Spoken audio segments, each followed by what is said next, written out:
Dalam rapat paripurna DPRD Sumsel dengan agenda mendengarkan penjelasan Gubernur Sumsel terhadap 3 raperda, Gubernur Sumsel Alex Nurdin menyampaikan pihaknya melakukan perubahan Badan Hukum PD Perhotelan Suwarna Dwipa menjadi PT Suwarna Dwipa Sumatera Selatan Gemilang, yang tentunya akan memberikan keleluasaan bagi BUMD untuk tumbuh dan berkembang dengan tata kelola perusahaan yang baik dan akuntabel. Ditambah saat ini Perseroan sedang mengembangkan usahanya dengan membangun Hotel Suwarna Dwipa Syariah yang merupakan satu-satunya hotel syariah di Palembang, lengkap dengan fasilitas manasik haji dan umroh. Usaha catering dan event organisasi.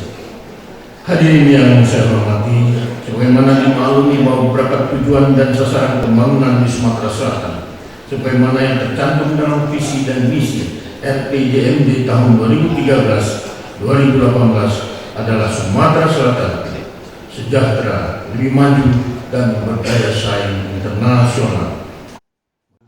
Selanjutnya, pembangunan Jembatan Musi 6 tahap 2 sebagai tindak lanjut dari pembangunan Jembatan Musi 6 tahap 1 perlu dilakukan karena di tahun ini pembangunan belum selesai sepenuhnya.